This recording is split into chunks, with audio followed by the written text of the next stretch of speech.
Hello বন্ধুরা, এই যে হচ্ছে FZ25। এটা এখন আমরা রাইড করব, ব্লু কালার।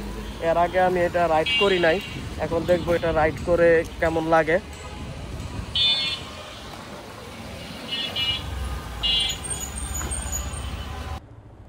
এই FZ25 আমরা এখন রাইড করব। আপনার হেলমেট লাগবে নাকি?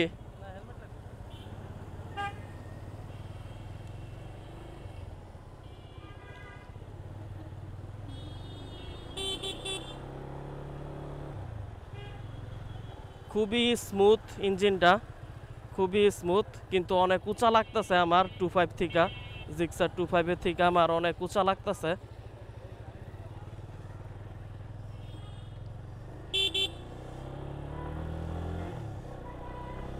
হালকা হালকা সিটে ভাইব্রেশন লাগে, হ্যান্ডেলে এখনো ভাইব্রেশন পাই নাই। 2-3 দিন যাবত এমন বৃষ্টি হইতেছে যে বৃষ্টির কারণে আরও 2-3 দিন আগে আমি এটা রাইড দিতাম, কিন্তু রাইড দিতে আসতে পারি নাই। এটার মিটারটা খুব ভালোভাবে ভিজিবল হয় না ক্যামেরাতে, কিন্তু আমি ভালোভাবে ভিজিবল করতে পারতেছি, আমি মানে ভালোভাবে দেখতে পারতেছি, কিন্তু ক্যামেরাতে ভালোভাবে উঠে না। বাইকের টান আছে, ভালো পরিমাণ টান।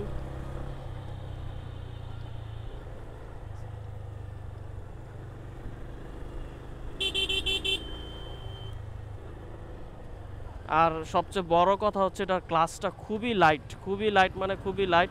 স্লিপার ক্লাস দেওয়া নাই বাইকে, কিন্তু তাও এটার ক্লাস খুবই লাইট, খুবই সফট, যেটা আমি সুজুকিতে পাই নাই কোনো সময়।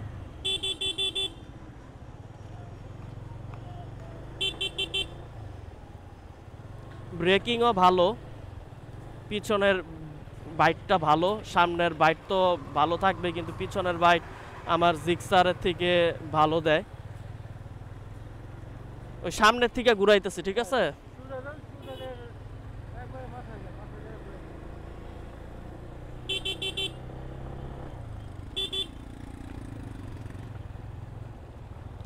ইঞ্জিনের সাউন্ডে বেস মোটামুটি ভালো, কিন্তু খুব বেশি লাউড না ইঞ্জিনের সাউন্ড। ব্রেকিং ভালো, বাইকের ব্রেকিং আসলে অনেক ভালো। আমি FZ-R15 চালাইছি, এটা ব্রেকটা আর ওগুলোর সেম, কিন্তু এটাকে মনে হয় হালকা টুইট করা হয়েছে, যার কারণে ওই বাইকগুলোর থেকে এই বাইকের মধ্যে বাইকটা একটু বেশি ফিল করা যাইতেছে, যেহেতু এটা 250 সিসির একটা বাইক, তাই।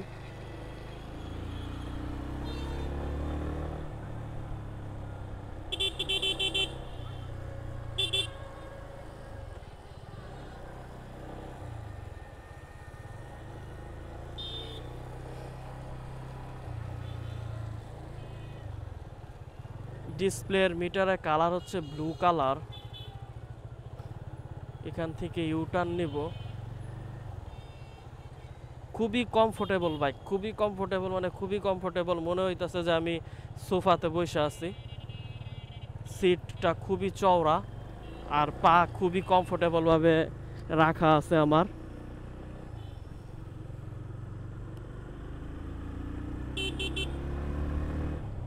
এটাতে ডুয়াল চ্যানেল ABS আছে এই বাইকের মধ্যে। আর ইঞ্জিনের ডিটেল যদি বলি, 20.5 হচ্ছে হর্স পাওয়ার, আর 20.2 হচ্ছে টর্ক। প্রায় দুইটা সেম সেম ইঞ্জিনের পাওয়ার দুইটা। টর্কে আপনারা কমই ফিল করবেন না, কারণ বাইকের ওয়েট অনেক কম, তাই টর্ক আপনার ওই 22-22.5-এর মতোই ফিল পাবেন, যেহেতু বাইকের ওয়েট কম। এটা মাত্র 148 কেজির একটা বাইক। আর অপর দিকে জিক্সার নেকেটটা হচ্ছে 157 কেজি, মানে প্রায় 9-10 কেজি বেশি, তাই টর্কের তেমন ফিল আপনারা ওইটা পাবেন না। বিল্ড কোয়ালিটি ভালো বাইকের, রাইডিং করেও মজা আছে। এই বাইকের মধ্যে গিয়ার হচ্ছে 5টা, কিন্তু 5টা গিয়ার দিয়ে এই বাইকে 145 টপ উঠে, কিন্তু সময় লাগে 135 আপনারা ইজিলি উঠাইতে পারবেন। এরপরে 10 উঠতে টাইম লাগবে।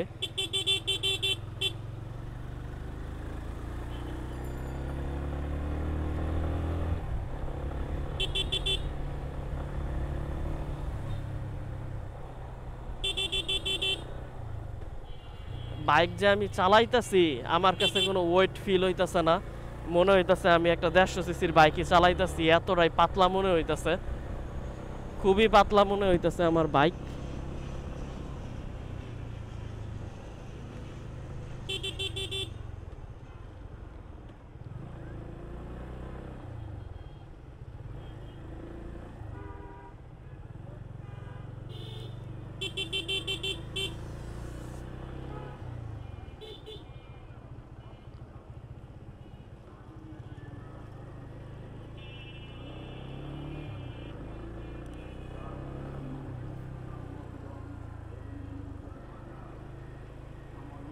ইঞ্জিন অনেক স্মুথ, অনেক মানে অনেক স্মুথ ইঞ্জিন।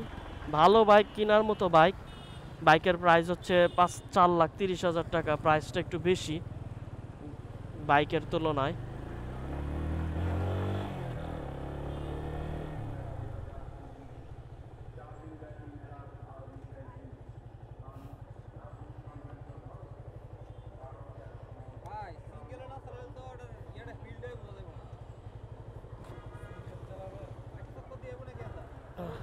না না থাক, সমস্যা নেই।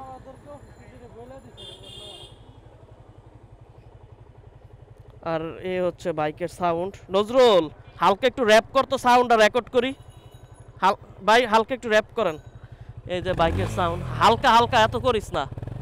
এই যে এটা হচ্ছে বাইকের সাউন্ড এক্সজস্টের, আর এই হচ্ছে ইঞ্জিনের সাউন্ড। কর, হালকা কর।